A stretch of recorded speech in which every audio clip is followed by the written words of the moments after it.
आज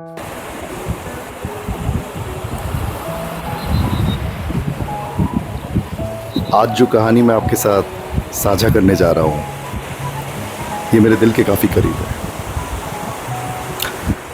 हर बार की तरह आज की कहानी भी वास्तविकता पे आधारित है, पर आज की कहानी मेरी निजी ज़िंदगी से ज़्यादा जुड़ी हुई है। इसलिए मैं समझ नहीं पा रहा था कि मैं किस तरह से ये कहानी आपके साथ साझा करूँ, कैसे इसे वीडियो कंटेंट पे कन्वर्ट करूँ। इसलिए मैंने थोड़ा वक्त लिया और मैंने निश्चय किया कि चाहे कितना भी वक्त लगे, मैं ये कहानी बनाऊंगा और इस कहानी को आपके साथ साझा करूंगा, क्योंकि मुझे पूरा विश्वास है इस कहानी को देखने के बाद, सुनने के बाद आप भी इस कहानी से अपना जुड़ाव महसूस करेंगे। वैसे देखा जाए तो इस कहानी की शुरुआत काफ़ी पुरानी है। आज़ादी के ठीक 1 साल बाद कलकत्ता के पास स्थित एक छोटे से गांव धुनियाखाली में इस कहानी की शुरुआत हुई, जहां मेरे पिता का जन्म हुआ, जिन्हें हम प्यार से बाबा बुलाते हैं। तो दोस्तों, ये है मेरे बाबा। ये इनके किशोर अवस्था की तस्वीर है। बचपन से ही पढ़ाई लिखाई में काफी रुचि लेते थे, इसलिए बड़े होते ही अध्यापक बन गए। पर इन्हें अपने गांव की सीमाओं तक सीमित नहीं रहना था। ये चाहते थे कि पूरा भारत भ्रमण करें, इसलिए सरकारी एग्जाम पे एग्जाम देते गए एंड बहुत जल्दी इनका सिलेक्शन हुआ सीएजी के डिफेंस ऑडिट सर्विस में। वहां ज्वाइन करते ही इनकी पोस्टिंग हुई ऑक्सफोर्ड ऑफ ईस्ट में, अर्थात पुणे शहर में। ये वहीं की तस्वीर है। इस तस्वीर में आप उन्हें ढूंढ नहीं पाएंगे। सबसे ज्यादा दाढ़ी मूंछों वाला जो इंसान है ना, वही मेरे बाबा है। रुकिए, मैं हाईलाइट करता हूं। ये रहे। सरकारी नौकरी में पदोन्नति के लिए एग्जाम देना पड़ता है। मेरे बाबा ने खूब मेहनत की और बड़े अधिकारी बन गए। फिर जब शादी की बात आई तो दाढ़ी से हाथ गंवाना पड़ा और ये फोटो गया मेरी माँ के पास, मतलब इस श्रीमती जी के पास, और ये फोटो मेरी माँ का गया मेरे बाबा के पास। दोनों ने फोटो देखते ही एक दूसरे को पसंद कर लिया। उस जमाने में डेटिंग और शादी कितनी सरल थी, है ना? पर ये इतना भी सरल नहीं था। मेरी माँ पढ़ी लिखी थी। उस जमाने में घर वाले बाबा के पढ़ी लिखी लड़की नहीं चाहते थे, पर मेरे बाबा प्रगतिशील सोच वाले थे। उन्होंने तय कर लिया, करूंगा तो इससे ही शादी करूंगा, वरना नहीं। बस और क्या था। सफेद एम्बेसडर में पहुंचे कलकत्ता, मेरी माँ से ब्याह रचाया और उन्हें लेके घर आ गए। ऑफ कोर्स दोनों फैमिली की सम्मति के साथ। उस जमाने में स्टूडियो में जाके फोटो खिंचवाने का बड़ा रिवाज था। ये शादी के बाद की उनकी पहली तस्वीर है। उसके बाद वो लोग काफी जगह घूमने गए। ये तस्वीर कानपुर की है। मेरे माँ बाबा को पढ़ाई लिखाई और घूमने में काफी रुचि रही और उनकी खुशी दुगनी हो गई जब उनका बड़ा बेटा हुआ। क्यों? क्योंकि मेरे बड़े भाई साहब को भी बचपन से ही पढ़ाई लिखाई में काफी रुचि थी। प्रथा के अनुसार स्टूडियो में जाके उन्होंने बड़े भाई साहब के होते ही फोटो खिंचवाया और उसके बाद आया मैं। हाँ, ये गोल मटोल सा भारी सा बच्चा मैं ही हूँ। मैं बहुत भारी था, ऐसा सब कहते हैं। मैं इतना भारी था कि मेरे बड़े भाई साहब मुझे गोद में उठा नहीं पाते थे। आप देख सकते हो ना स्ट्रगल करते हुए इस तस्वीर में। मेरी पढ़ाई लिखाई में रुचि बहुत ज्यादा ऊंची नहीं थी। पर स्टूडियो में फोटो तो फिर भी खिंचवाया ही गया, प्रथा जो है। और फिर आया कलर फोटो का जमाना। मेरे बाबा ने उस टाइम पे ये मोपेड खरीदी थी, टीवीएस 50। इस पे हम बहुत जगह घूमने गए हैं। मेरे माँ बाबा ने एक बहुत सुंदर और सरल संसार बनाया, जिसमें प्यार बहुत सरल था। हमें प्यार समझने में कभी दिक्कत नहीं आई। फिर आए मेरे छोटे भाई साहब। हाँ, इनके फ्रॉक को देख के परेशान मत होइएगा, इसके पीछे भी एक कहानी है।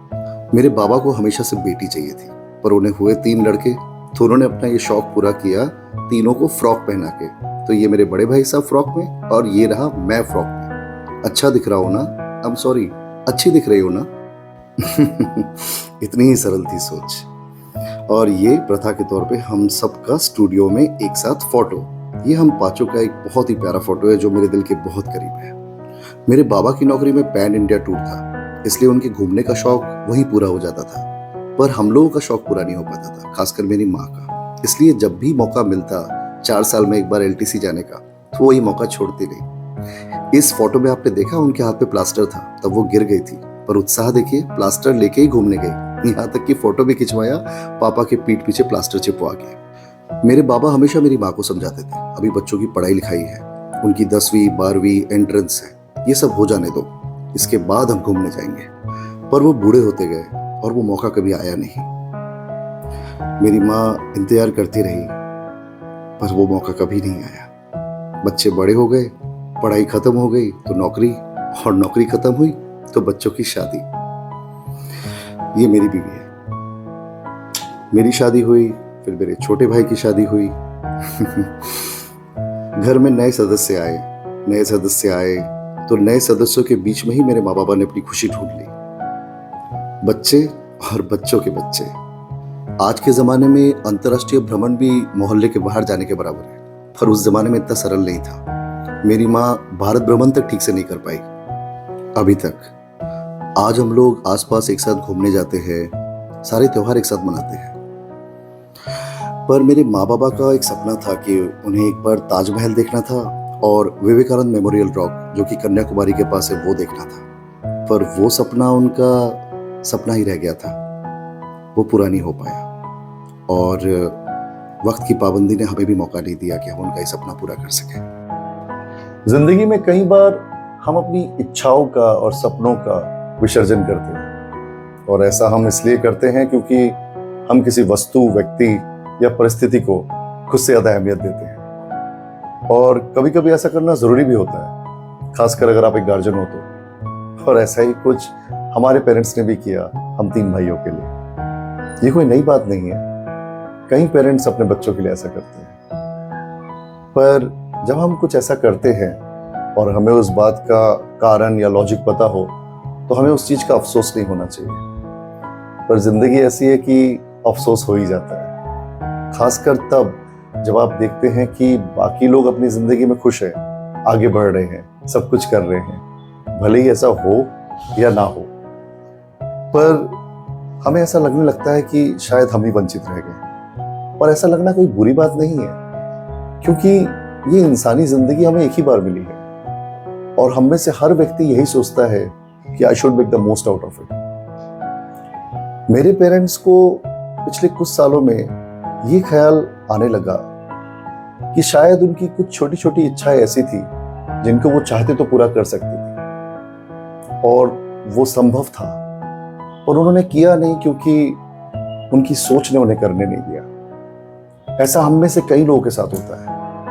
हम कई बार किसी के लिए खुद को सैक्रिफाइस करने के इस धुन में चले जाते हैं कि कई बार जो संभव भी है हम वो तक नहीं करते, हम उसका भी बलिदान कर देते हैं, और उसके बाद हमें अफसोस खाता है।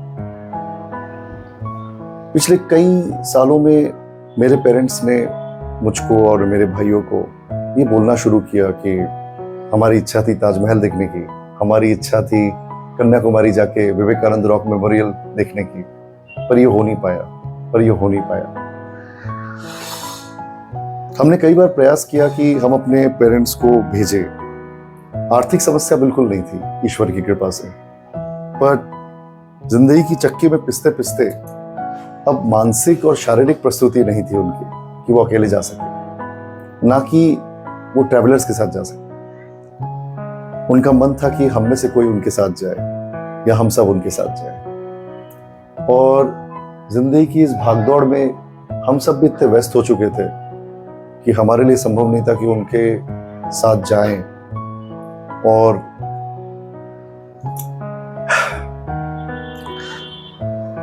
कई बार मुझे ये लगता है कि इस चीज में भी बहुत सारी आत्मग्लानि छिपी हुई है। मैंने कहीं पढ़ा था कि कोई बिजी नहीं होता, हर किसी की अपनी प्रायोरिटी होती है। और जब मैं इस बात को बड़े गहन तरीके से अध्ययन करता हूँ तो मुझे ये लगता है कि ये वास्तविकता में सच है। हम में से कोई बिजी नहीं है, हम सब अपनी प्रायोरिटीज में उलझे हुए हैं जिन्हें हम ही ने बनाया है। देखिए, जब हमको खुद घूमने जाना होता है अपनी स्पाउस के साथ, अपने दोस्तों के साथ, तो हम निकल जाते हैं। पर यही जब हमको अपने पेरेंट्स के साथ जाना होता है तो हम सोच में पड़ जाते हैं। ऐसा इसलिए क्योंकि हमारे पेरेंट्स को ज़्यादा सपोर्ट चाहिए ट्रैवल के टाइम पे। वो हमारे तरह फुर्तीले ढंग से ट्रैवल नहीं कर पाएंगे। उनके साथ ट्रैवल करना मतलब एक रिस्पॉन्सिबिलिटी है, ना कि एंजॉयमेंट। ऐसा हम में से कई लोग सोचते हैं, और ऐसी ही कुछ सोच हम में से हर किसी के अंदर रहती है। शायद कहीं ना कहीं मेरे अंदर भी ये सोच थी।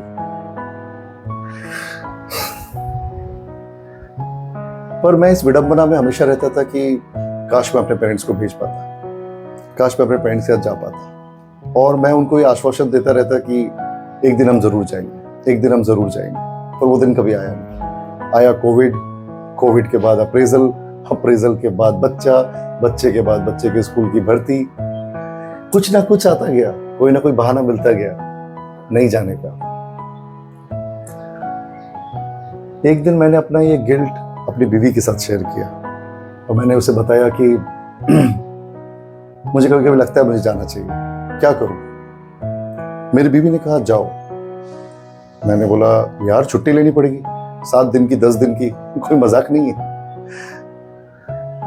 तो मेरी बीवी ने बताया कि तुझे पता है संकल्प, मेरी आई मतलब उसकी मदर, उनको महाबलेश्वर जाना था। वो पूना में रहती थी, करीब करीब 40 साल वो पूना में रही और पुणे से महाबलेश्वर सिर्फ 2 घंटे की दूरी पे है और वो कभी नहीं जा पाई। पिछले साल मेरी सासू माँ का देहांत हो गया कैंसर से और मेरी बीवी को ये अफसोस पूरी जिंदगी के लिए है कि वो अपनी माँ को महाबलेश्वर तक ना लेके जा पाई। हालांकि गलती उसकी नहीं है, शायद कभी उसकी आई ने महाबलेश्वर को अपनी प्रायोरिटी समझा ही नहीं और दूसरों की प्रायोरिटीज को ही ज्यादा इंपॉर्टेंस दिया। पर फिर भी ये ग्लानि कहीं ना कहीं मेरी बीवी के साथ आज भी है। जैसे मेरी बीवी ने मुझे ये बताया, अचानक से मुझे लगने लगा कि मैं कुछ तो सही कर सकता हूं जो मैं जानबूझ के नहीं कर रहा। कई बार हम जाने अनजाने में स्वार्थी बन जाते हैं। हम प्यार करते हैं पर हमें एहसास भी नहीं होता कि हम जिससे प्यार कर रहे हैं हम उसके साथ भी स्वार्थी बन रहे हैं। जैसा कि आप में से बहुत लोग जानते होंगे, हमारी इंडियन टेरिटरी का जो आखिरी पॉइंट है उसे कहते हैं इंदिरा पॉइंट, जो कि अंडमान निकोबार द्वीप समूह में स्थित है। और अगर हम हमारे भारतवर्ष के मेनलैंड की बात करें तो उसका साउदर्न मोस्ट टिप है कन्याकुमारी।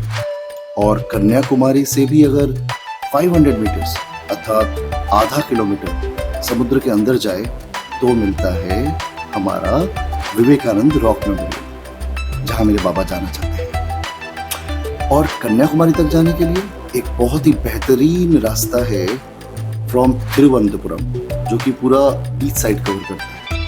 और ये रास्ता एक बेहतरीन रोड ट्रिप साबित हो सकता है, क्योंकि ये ना सिर्फ एक बेहतरीन राज्य केरला को कवर करता है, बल्कि एक दूसरे बेहतरीन राज्य तमिलनाडु को भी कवर करता है। बस फिर क्या था, एक हफ्ता मैंने अपने पेरेंट्स के सारे सेल्फ डाउट्स क्लियर किए और अगले हफ्ते एक शाम उनको लेके पुणे एयरपोर्ट पहुंच गए। कोइंसिडेंटली उस दिन मदर्स डे था। मेरे पेरेंट्स अपने हेल्थ को लेके काफ़ी परेशान थे। मैंने एक व्हील चेयर का अरेंजमेंट किया और उन्हें विश्वास दिलाया कि ये इतना भी मुश्किल नहीं है जितना लग रहा है। It's 1 AM. We are waiting for our flight. मेरी माँ को अनप्लान्ड ट्रिप्स बड़े अच्छे लगते हैं, इनफैक्ट मुझे भी। इसलिए मैंने इस ट्रिप में सिवाय फ्लाइट टिकट्स के और जो सेल्फ ड्राइविंग कार में यूज़ करने वाला था थिरुवनंतपुरम से कन्याकुमारी तक, उसके अलावा मैंने कुछ भी बुक नहीं किया था, ताकि जहाँ मन करेगा वहाँ रुकेंगे, जहाँ मन करेगा वहाँ खाएंगे, जो मन करेगा देखने का वो टूरिस्ट स्पॉट देखेंगे, जो नहीं कर सकते नहीं करेंगे, जो हेल्थ परमिट करेगा वही करेंगे। मेरे माँ बाबा थ्रिल तो थे, पर दोनों बहुत ज़्यादा अंदर ही अंदर सहमे भी हुए थे।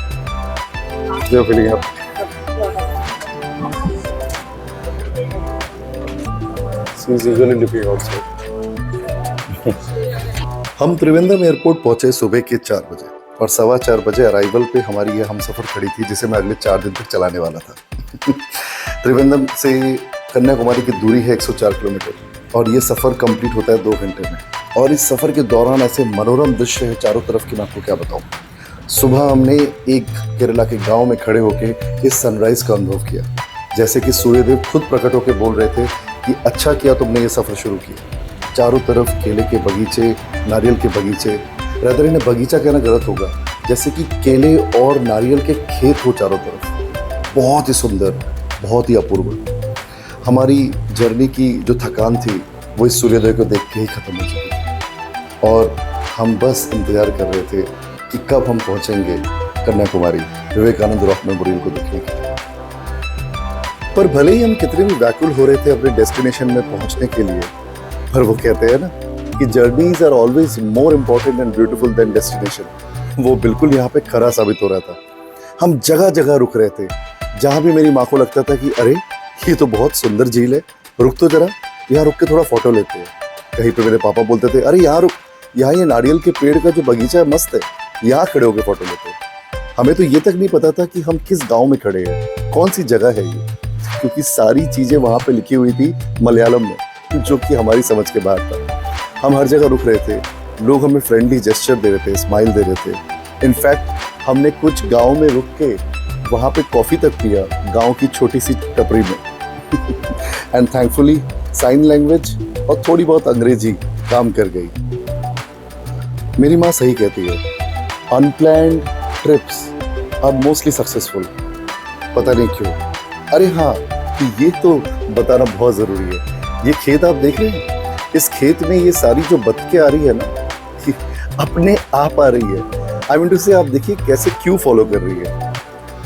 मैंने आज तक इतने डिसिप्लिन बतख कहीं नहीं देखे। हम लोग जब ये देखे तो हम रुक गए और हम देखने लगे कोई तो होगा जो इनको चर रहा होगा, कोई चरावा होगा पीछे, पर कोई नहीं था। ये सब बतख अपने आप एक क्यू फॉलो करते हुए इस जगह पे जमा हो रही थी। आई एम श्योर इनका कोई मालिक होगा, पर देखिए इनका डिसिप्लिन काबिले तारीफ है ना। एंड फाइनली हम जब कन्याकुमारी पहुंचे तो मैंने एक होटल बुक किया जिसकी गैलरी से ये व्यू था विवेकानंद रॉक का। अभी हम कन्याकुमारी में स्वामी विवेकानंद मेमोरियल का जो रॉक है वो देखने के लिए जा रहे हैं। इसके लिए एक लंबी सी क्यू है जेटी के लिए। जेटी से हम स्वामी विवेकानंद मेमोरियल रॉक पे पहुंच सकते हैं। और ये जो प्लेस है एग्जैक्टली कन्याकुमारी का लास्ट पॉइंट है, जहाँ से जेटी की सर्विसेज मिलती है directly Swami Vivekananda memorial rock तक जाने के लिए। It's indeed a very long Q.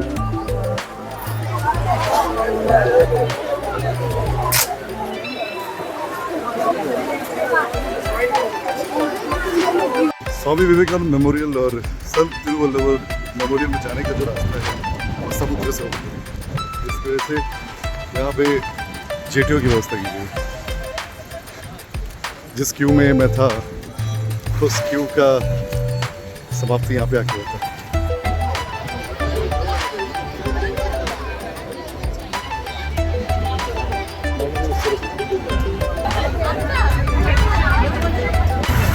आपको पता है कौन सी जगह है? यस, आपने बिल्कुल सही पहचाना, स्वामी विवेकानंद रॉक मेमोरियल। और उसके ठीक बाजू में ये है संत तिरुवल्लुवर रॉक मेमोरियल या संत तिरुवल्लुवर मेमोरियल। और ये दोनों मेमोरियल्स बवतराई के टाउन से, मतलब कि कन्याकुमारी के टाउन से, मेन लैंड से सिर्फ 500 मीटर की डिस्टेंस पे है समुद्र में। ये देखिए, और एक जेटी के माध्यम से आप इसको आते हैं।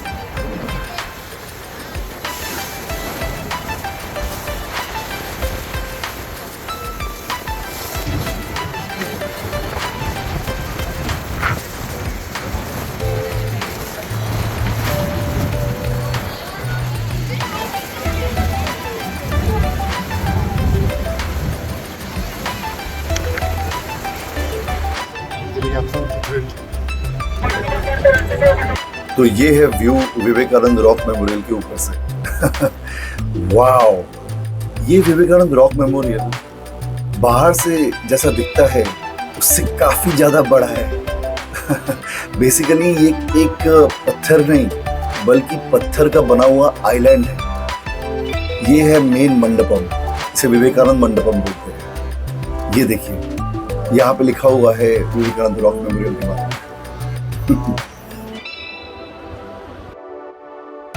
ये मेमोरियल स्वामी विवेकानंद की याद में बनाया गया है। इसकी स्थापना 1970 में हुई थी। ऐसा कहते हैं कि 24 दिसंबर 1892 जब स्वामी विवेकानंद पूरे भारत का भ्रमण करके कन्याकुमारी पहुंचे, वो काफी व्याकुल थे।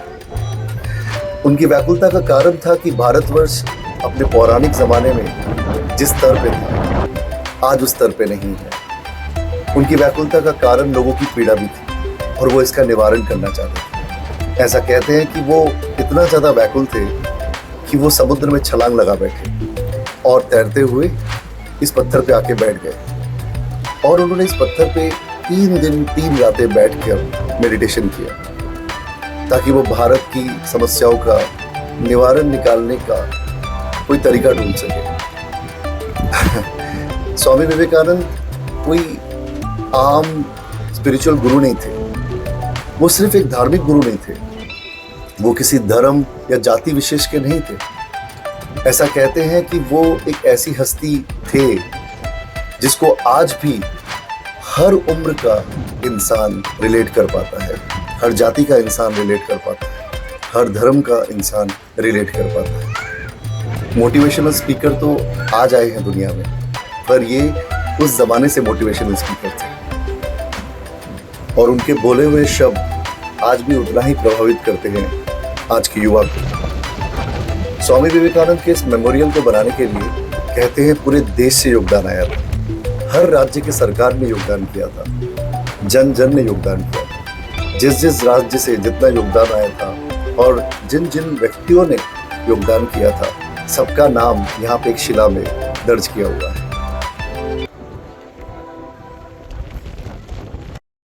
ये जगह 3 महासागरों के संगम स्थल में स्थित है, Indian Ocean, bay of Bengal और अरेबियन सी। इस जगह की अलग ही एनर्जी है।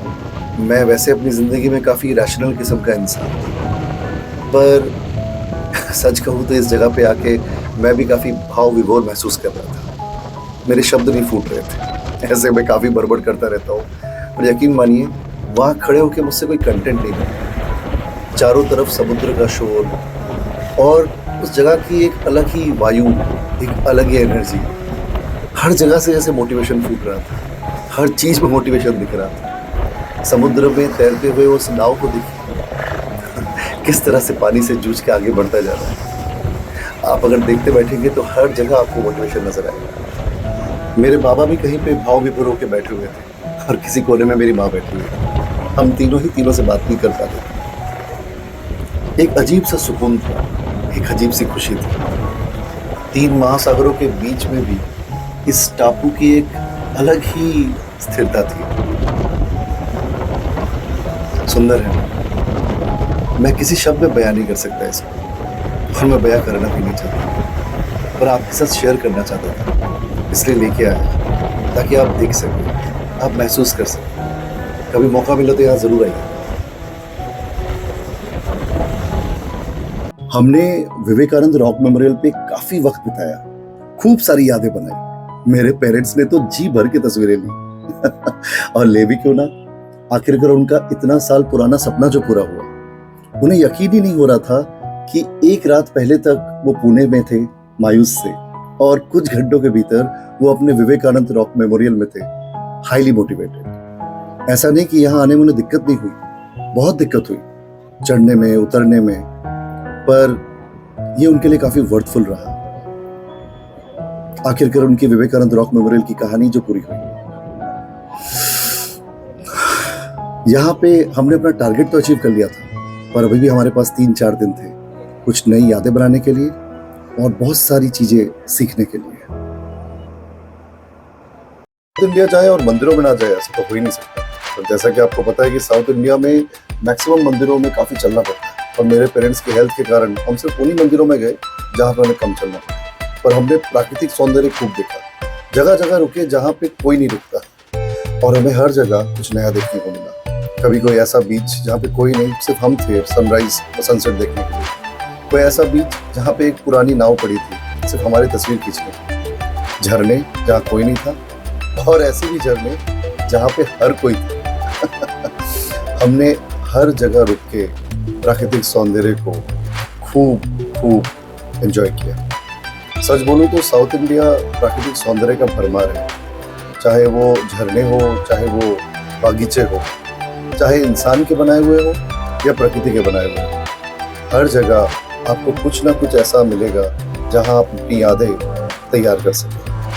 अब अगले 3-4 दिनों में हम जो भी सफ़र कर रहे थे वो मेरे पेरेंट्स के टारगेट के बाहर का बोनस था।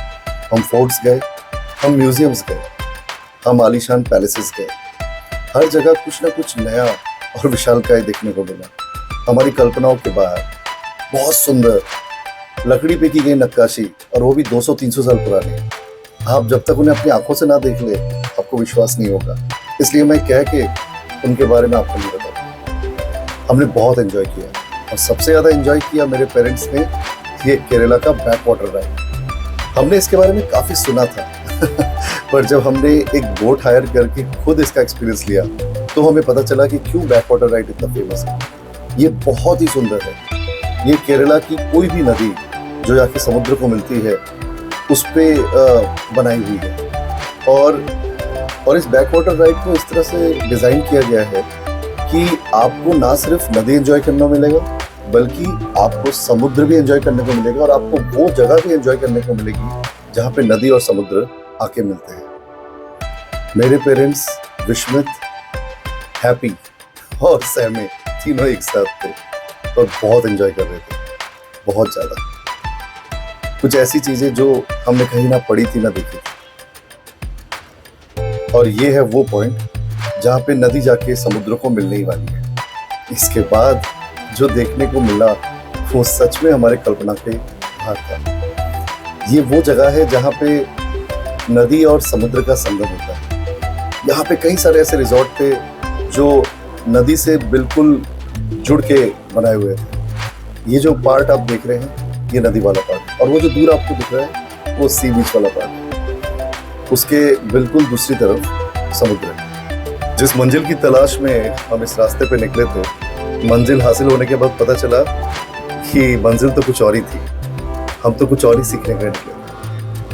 अक्सर जिंदगी में राह में चलते चलते आपको इस बात का एहसास होता है कि आप जिसको मंजिल पकड़ के चल रहे थे वो मंजिल थी ही नहीं। लाइफ ऐसी है, आप कुछ और सोच के निकलते हैं और कुछ बेहतरीन उससे भी बेहतर पा जाते हैं। जैसा कि मेरे पेरेंट्स और मैं पा रहे थे। कुछ नया सीख रहे थे, कुछ नया समझ रहे थे।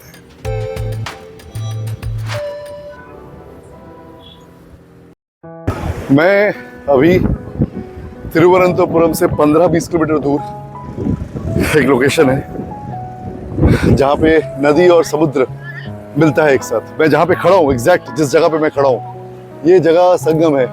इस तरफ मेरे नदी है, नदी शांत शीतल नदी, फ्रेश वाटर, एंड मेरे इस तरफ समुद्र है, उफनता हुआ नमकीन पानी। It's Arabian see this side, और इस तरफ केरल की नेम्मर बोल के एक नदी है, वो है। और ये दोनों चीज़ों का, प्रकृति के दो विशालकाय रूपों का ये सम्मिश्रण वाला पॉइंट है। जब ज्वार भाटा बढ़ जाता है तो इसी समुद्र का पानी यहाँ पे आके नदी के पानी से मिलता है, और नदी का पानी समुद्र के पानी से। इसे संगम पॉइंट बोलते हैं। मैं गोल गोल घुमा रहा हूँ ताकि आपको अंदाजा मिले। मेरे पीछे बीच की एक स्ट्रेट पट्टी है, स्ट्रेट लाइन बीच है, एक तरफ रिवर एक तरफ समुद्र, एंड सेम मैं घुमा रहा हूँ। मेरे पीछे समुद्र दिख रहा है अभी, और अभी जो मेरे पीछे आ रहा है वो अगेन एक स्ट्रेट लाइन बीच है। इस तरफ समुद्र, इस तरफ नदी, और ये देखिए मेरे पीछे अब नदी आ गई। It's like wonder of nature. We haven't seen something like this before, मतलब मैंने तो नहीं देखा है। So and when I am referring we, I am talking about my parents. वो दोनों बेचारे बोट से बाहर नहीं आ पाए क्योंकि मेरी मदर के पैर में सर्जरी होने के कारण और उनकी उम्र के चलते उनके लिए बोट से निकलना घुसना बहुत मुश्किल था, और हिम्मत करके वो यहाँ तक आई। And my father running at the age of 75 still he showed all his courage and made it a point to come this far. मैंने बोला कि नहीं, ये संगम पॉइंट में मिस नहीं कर सकता, मैं आपके लिए रिकॉर्ड करके लाता हूँ। इसलिए मैं यहाँ पे आया ताकि मैं उनको रिकॉर्ड करके दिखा सकूँ। वो वहीं पे बोट पे बैठे हुए हैं उस तरफ नदी के पास, and I am just going to take it away for them. Beautiful place guys, you must visit this place. ये बहुत ही बेहतरीन जगह है। मैं एक्चुअली ट्रैवल ब्लॉगर नहीं हूँ हालांकि मैं कंटेंट मेकर हूँ, बिहेवियरल कंटेंट बनाता हूँ। अगर मैं ट्रैवल ब्लॉगर होता तो डेफिनेटली इस जगह के बारे में आपको खूब सारा इन्फॉर्मेशन देके आपको मजबूर करता। पर being a behaviourist, being a behavioural blogger, being a psychological blogger, ये जगह बहुत ही पीसफुल है, बहुत इंस्पायरिंग है, बहुत मेडिटेटिंग है। आई डोंट नो, मुझे कभी कभी लगता है ना कि शब्द कम पड़ते हैं। कभी कभार कोई इंस्पिरेशन, कोई मोटिवेशन शब्दों के माध्यम से नहीं, बल्कि बस आप आइए नेचर में और वक्त बिताइए, आप मोटिवेटेड ऑटोमेटिकली होते रहेंगे, आप ऑटोमेटिकली इंस्पायर होते रहेंगे, मुझे ऐसा लगता है। हालांकि रेफरेंसेस ऑलवेज हेल्प। इन चीज़ों को देखते हुए कोई रेफरेंस अगर आपके दिमाग में आए, मेरे दिमाग में, और हम शेयर करें उससे, किसी को अगर मोटिवेशन मिले, तो उससे बेहतरीन बात कुछ नहीं हो सकती। पर अगर हम कुछ ना भी बोले ना, इस जगह पे आके सिंपली बैठ भी जाए ना, सिंपली इस जगह पे खड़े भी रहे ना, lot of motivation, lot of inspiration, beautiful place. I am not regretting coming with my parents, to be very honest with you. I never though regretted, but होता है ना कि एक उम्र के बाद, बचपन में अपने माँ बाप के साथ आप घूम लेते हैं, बड़े होने के बाद आप घूम नहीं पाते, आप अपने स्पाउस के साथ घूमते हैं, दोस्तों के साथ घूमते हैं। And I made this decision of coming with them because उनकी लाइफ का ही एक सपना था, साउथ घूमना, कन्याकुमारी घूमना। हम बच्चों के चक्कर में कभी वो कर नहीं पाए। Unit test, half yearly, annual test कुछ ना रुकता गया। हालांकि लाइफ रुकती नहीं है, लाइफ में एग्जाम्स होते रहेंगे, परिस्थितियाँ बनती रहेंगी, उनके बीच ही वैकेशन करना चाहिए। ये जो हम सोचते हैं ना कि एक दिन जब सब ठीक हो जाएगा फिर सब कुछ करेंगे, फिर एंजॉय करेंगे, ऐसा कुछ होता ही नहीं। भगवान हंसता है जब हम ऐसे कुछ बोलते हैं, मेरे ख्याल से प्रकृति हंसती है हम पे। आपको सुख दुख एक साथ लेना पड़ेगा, आपको सुख दुख एक साथ एक्सेप्ट करना पड़ेगा। पर खैर, मेरे पेरेंट्स ने एट द एज ऑफ 70 से इस बात को समझा, and then showed to come. आज उनके हाथ पैर में दर्द है, बहुत सारे जगह पे वो जा नहीं पा रहे, पहुंच नहीं पा रहे। आज मेरे माँ बाप के मुँह से बात निकलती है कि ये काम मैं अगर 35 में करता, 40 में करता, तो मैं ज़्यादा अच्छा कर पाता। पर मैंने कहा ठीक है, अभी भी जो आप कर रहे हैं वो बेहतरीन है। जब जागो, जहाँ जागो, वहीं पे सवेरा। सो आई फील दैट इसकी कोई एज नहीं होती, इसकी कोई उम्र नहीं होती रियलाइजेशन की। बट हाँ, कहते हैं ना कि 3 तरह के लोग होते हैं। एक होते हैं बॉर्न ग्रेट, एक होता है जो दूसरों को देख के ग्रेट बनते हैं, और एक होता है जो गलती करके सीखते हैं। हम तीनों का सम्मिश्रण है। हम कुछ चीज़ों में बॉर्न ग्रेट है, कुछ चीज़ें हमने दूसरों को देख के सीखी है, और कुछ चीज़ें हम गलती करके सीखते हैं।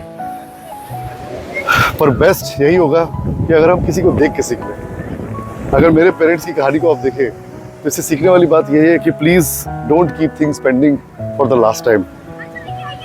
कुछ चीज़ें तभी कर लेनी चाहिए जब मौका मिल रहा है।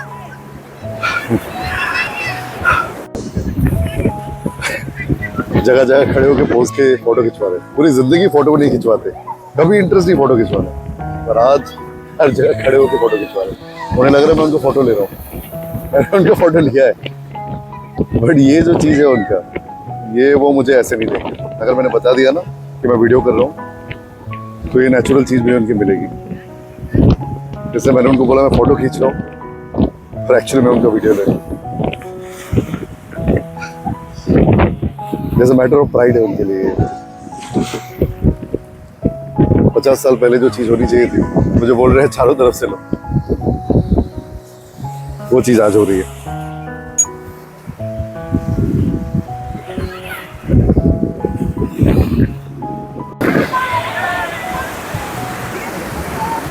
अभी मैं कोवलम बीच पे हूँ। ये तिरुवनंतपुरम के पास का बीच है, कैपिटल सिटी के, और काफ़ी फेमस बीच है यहाँ का। साफ है एंड गोल्डन कलर का सैंड है यहाँ पे। बहुत सी फैमिलीज यहाँ पे दिख रही है। आज वर्किंग डे है, फिर भी काफ़ी फैमिलीज है, बिकॉज मई का समर का ऑफ चल रहा है। एंड मेरे पापा मेरी मम्मी दोनों सारे अपने जो शौक है वो पूरे कर रहे हैं। दिखाऊं कौन सा शौक पूरा कर रहे हैं अभी? ये देखो दोनों को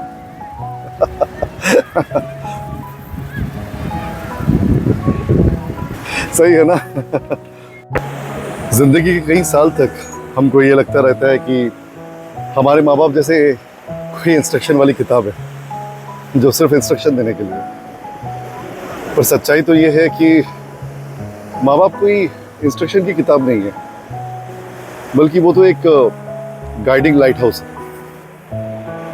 जैसे एक लाइट हाउस समुंदर में तैरने वाले जहाज़ों को इशारा करता है कि यहाँ पे तट है, और उन्हें गाइड करता है सेफली आने जाने के लिए। ठीक उसी तरीके से माता पिता भी हमारी ज़िंदगी में एक लाइट हाउस की तरह काम करते हैं, जो हमें पथ प्रदर्शित करते हैं, हमें रास्ता दिखाते हैं। इंसान की जो ज़िंदगी है उसमें ये काफ़ी प्रमुख चीज़ है, पथ प्रदर्शन।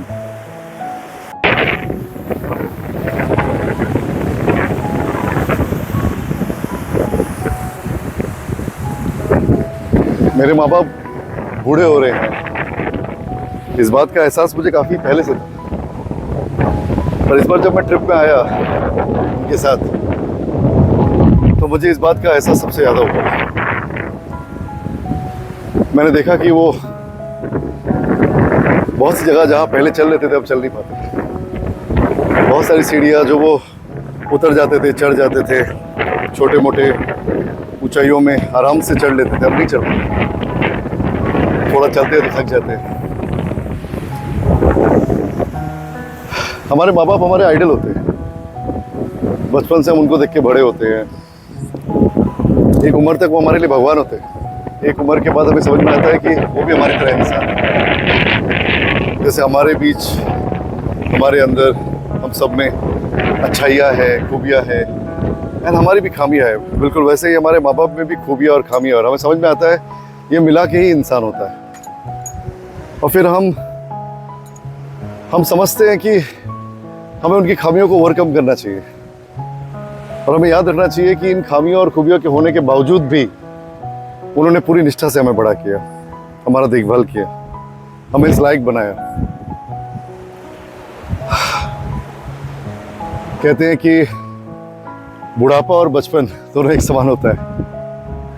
जैसे बचपन में इंसान थोड़ा सा जिद्दी होता है, नासमझ होता है, बुढ़ापे में भी इंसान थोड़ा जिद्दी और नासमझ हो जाता है।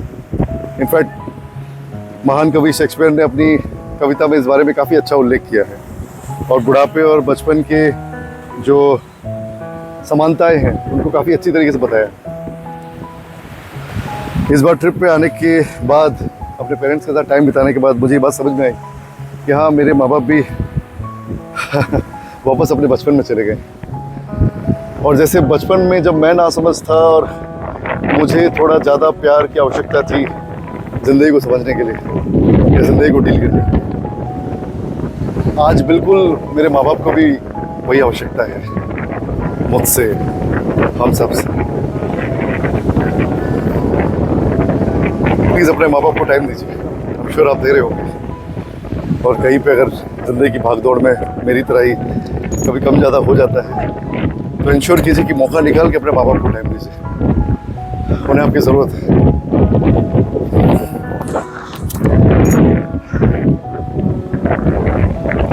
कितना भी मुश्किल हो, वक्त निकालिए, जैसे उन्होंने निकाला था जब आप छोटे थे, जितने साल आप छोटे थे। और अब भी जब भी आपको जरूरत पड़ती है वो वक्त निकालते हैं, आप भी निकालिए।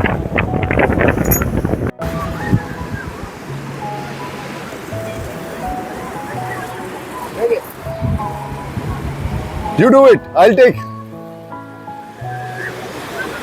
You are good at it. I'm not that great in this. You do it better. What's your name? Sudhir. Subir. Sudhir. Sudhir. Okay. My name is Sankalp.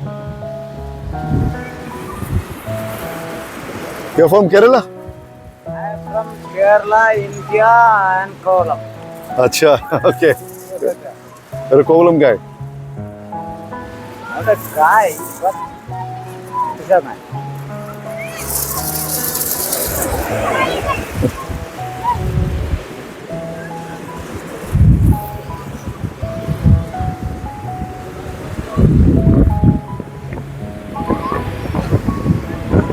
Nice one. Pleasure meeting you. Nice with you. Thank you. Thank you.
जल्दी मिलता हूँ एक नए topic के साथ एक नए episode में। तब तक के लिए निर्भय भव।